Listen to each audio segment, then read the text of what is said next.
9월 8일 화요일 예레미야 29장 24절부터 32절까지의 말씀입니다. 세상의 그 어떤 일도 하나님과 무관하지 않습니다. 유다는 하나님의 다스림 아래에 있는 나라이지요. 따라서 유다가 바벨론이라는 이방 나라에 의해서 무너지고 일부는 포로로 끌려가 고통을 당하는 현실은 하나님이 하신 일이라고 하는 것은 분명합니다. 그렇다면 만약 우리가 바벨론의 포로로 끌려가 고통을 겪는 유다 백성의 입장에 있다면 하나님의 이 같은 일을 어떻게 이해할 수 있을까요? 절대 이해하기가 쉽지 않을 것입니다.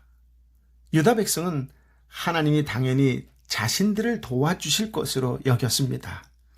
부귀영화, 형통, 평강 이 모든 것은 하나님의 백성인 자신들이 누려야 할 몫으로 생각했을 것입니다.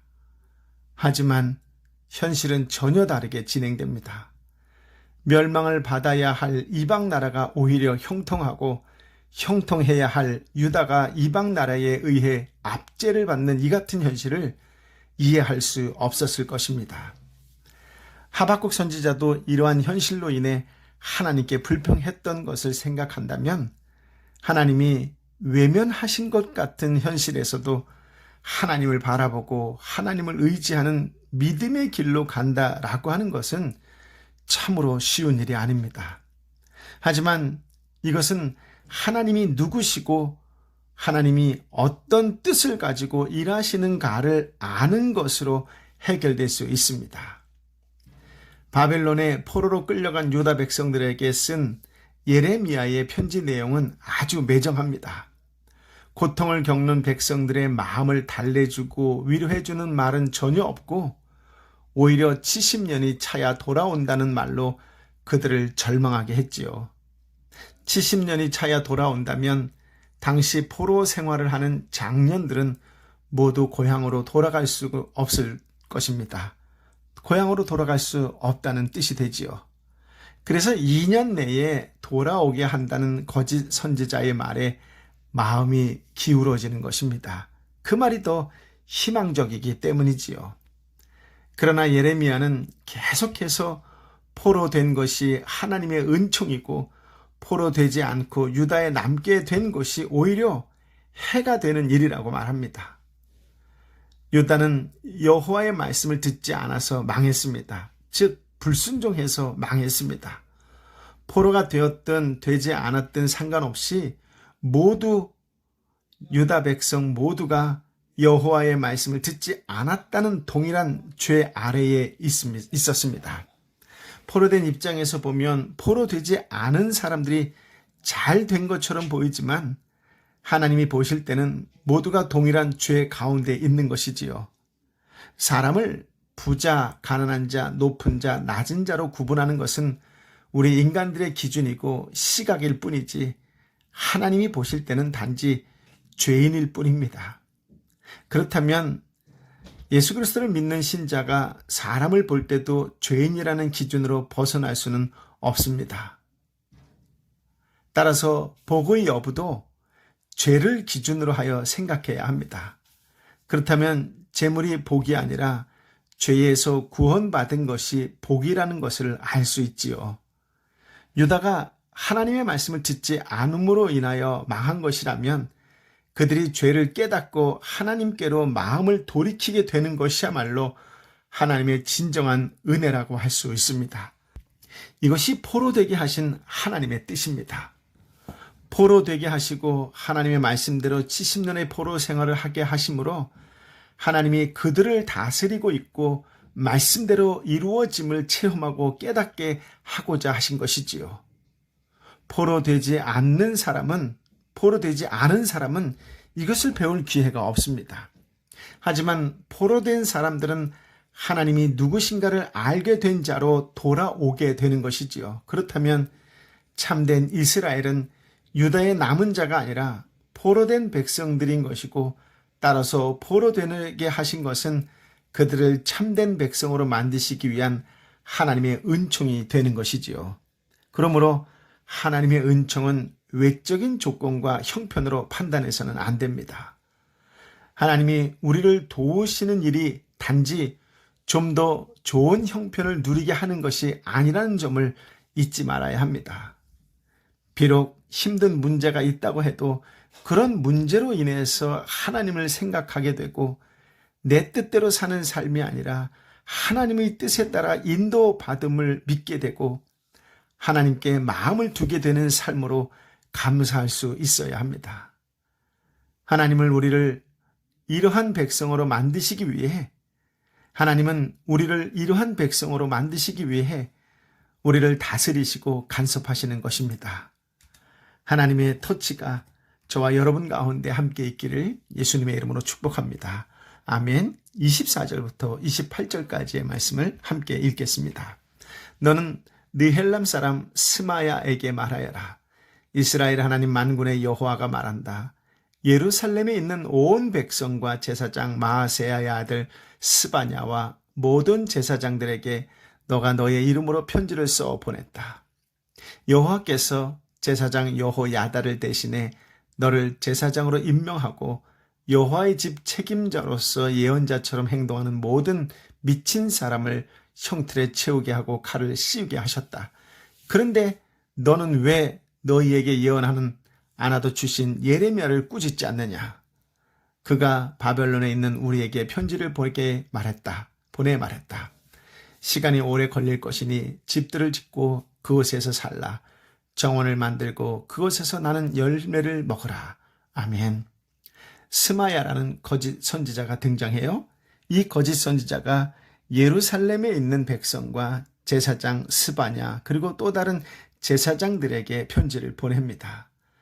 스마야가 편지를 쓴 것은 예레미야가 바벨론의 포로된 유다 백성들에게 쓴 편지에 대한 반발이지요. 포로에게 보낸 예레미야의 편지 내용은 바벨론에서 집을 짓고 밭을 만들며 자식을 낳고 그 자식이 결혼하여 아이를 낳을 때까지 오래 살아야 한다라고 하는 것이었습니다. 당시 바벨론에는 하나님이 자신들을 도우심으로 2년 이내에 예루살렘에 돌아가게 될 것이라고 외치는 거짓 선지자들이 있었지요. 이 거짓 선지자 중에 한 명이 스마야였던 것입니다. 이 사람이 예루살렘의 백성과 제사장에게 편지를 보낸 것이지요. 편지의 내용은 여호야다의 직위를 물려받은 성전의 제사장인 스바냐에게 야단치듯 말합니다. 즉 예언자처럼 행동하는 모든 미친 사람을 형틀에 채우게 하고 칼을 씌우게 하셨다. 왜 예레미야를 꾸짖지 않느냐라고 하면서 예레미야에게 제사장으로서의 직무를 행할 것을 촉구하는 것이지요. 거짓 선지자가 참된 선지자인 예레미야를 미친 사람으로 거짓 선지자로 몰아가는 것입니다. 스마야에게는 예레미야가 그렇게 보였을 것입니다. 예레미야 말대로 하면 하나님은 유다 백성을 돕지 않으시고 괴롭히고 고통을 주는 분이 되지요. 스마야는 이런 하나님을 이해할 수 없었을 것입니다. 하나님을 믿고 섬기는 백성을 돕지 않으시는 하나님에 대해서는 상상해 본 적도 없었을 것입니다.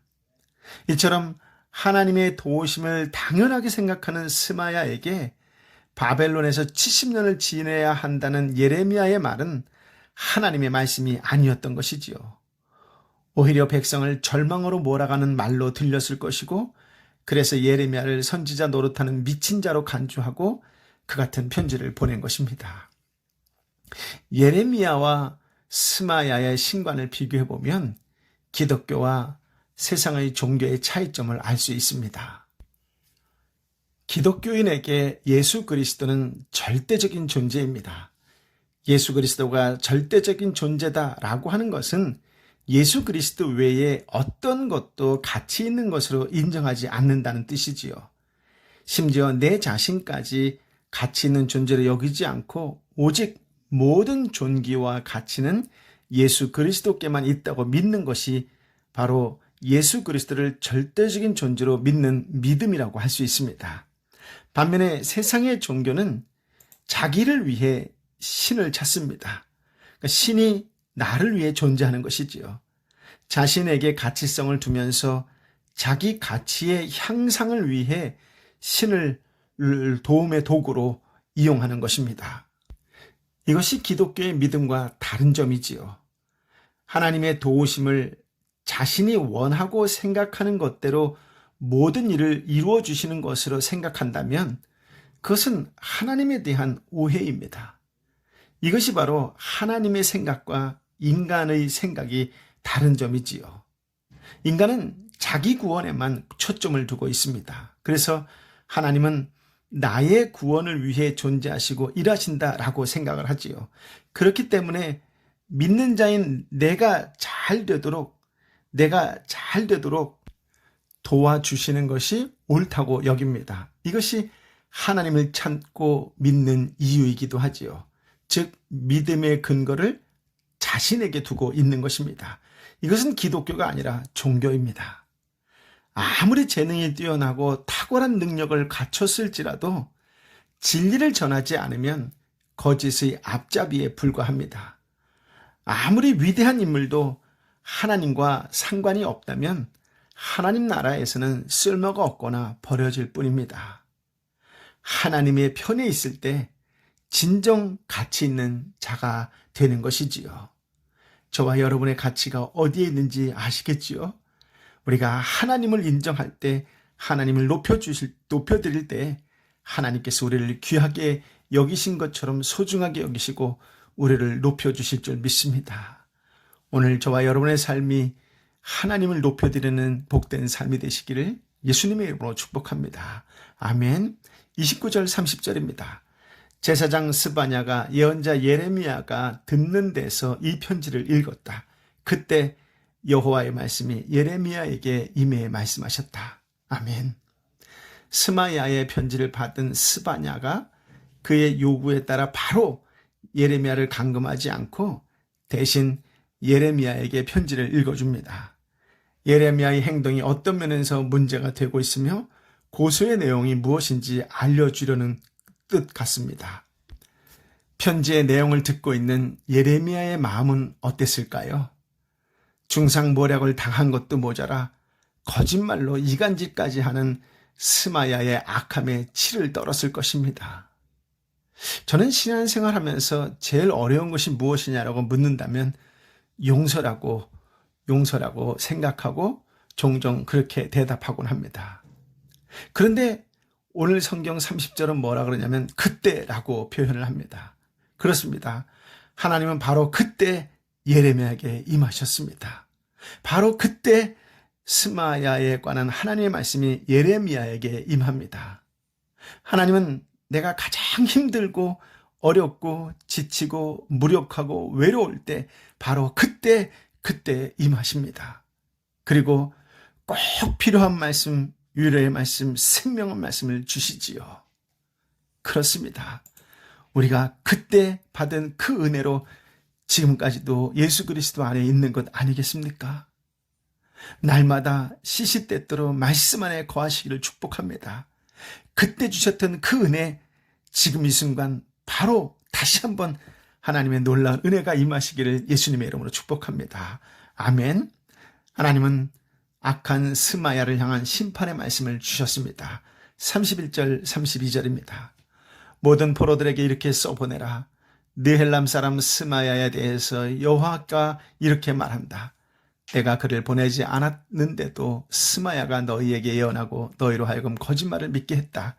그러므로 여호와가 이렇게 말한다. 보라, 내가 느헬람 사람 스마야와 그 자손들을 처벌할 것이다. 그에게 이 백성 가운데 거할 자손이 없을 것이다. 그러므로 내가 내 백성에게 해줄 좋은 일도 보지 못할 것이다. 그가 나에 대해 거역하는 말을 했기 때문이다. 여호와의 말이다. 아멘. 스마야에 관한 하나님의 말씀은 곧 바벨론에 있는 모든 백성들에게 주는 말씀이기도 하지요. 따라서 하나님은 예레미야에게 그 말씀을 바벨론에 있는 모든 백성에게 편지로써 보내서 알게 하라고 명령하십니다. 편지의 내용은 스마야에 관한 것이지만 궁극적인 대성은 바벨론에 있는 백성에게도 주시는 말씀이기 때문에 그렇습니다. 스마야에 대한 심판의 원인은 하나님이 그를 보내지 않으셨다라고 하는 것이죠. 하나님이 그를 보내지 않으셨다. 끝난 것입니다. 하나님이 그를 보내지 않으셨음에도 불구하고 그가 바벨론에 있는 백성에게 거짓을 예언하고 그들을 미혹했기 때문에 심판을 받게 되는 것이지요. 심판의 원인을 명확하게 지적하는 이유는 스마야가 예레미야 선지자를 통한 하나님의 말씀을 거부하고 거짓으로 예언해서 백성들을 미혹한 것은 하나님을 대적하는 행위요 폐역이라는 점을 가르쳐준과 동시에 거짓 선지자를 경계하라는 메시지입니다. 결국 거짓 선지자는 스마야에게 두 가지 심판이 선고됩니다. 첫째, 스마야의 자손이 벌을 받아 이스라엘 중에 하나도 남지 않게 될 것이라고 하지요. 신명기 28장 18절에 의하면 말씀에 순종하지 않을 때 받게 되는 언약적 저주입니다. 두 번째, 스마야는 하나님이 당신의 백성에게 행하실 좋은 일, 복된 일을 보지 못하게 될 것이라고 합니다. 하나님 회복의 계획을 거부한 스마야와 그의 자손들은 회복을 누릴 특권과 은혜를 박탈당하게 됩니다. 이 심판의 메시지는 결국 바벨론에서 예레미야의 메시지를 거부하고 거짓 선지자들의 메시지를 듣고 헛된 소망을 품었던 유다 백성이 듣고 깨달아야 할 하나님의 말씀입니다. 하나님은 이스라엘을 징계하실 뿐 아니라 회복시키실 분입니다. 회복은 징계 중에서도 인내하며 진리의 편에 서서 고난을 감당하는 자에게만 주어질 것입니다. 거짓의 편에서 하나님 나라의 일들을 방해하는 무리는 멸망당할 것입니다. 하나님께서는 오늘도 저와 여러분에게 말씀하십니다. 너는 지금 무엇을 두려워하고 있느냐? 너는 지금 무엇을 두려워하고 있느냐? 지금 이 땅의 사람들은 너나 할 것 없이 코로나 전염병을 두려워하고 있습니다. 그러나 정말로 우리가 두려워할 대상은 하나님이십니다. 하나님이십니다. 세상은 지금도 하나님을 거역하고 하나님의 백성을 대적합니다.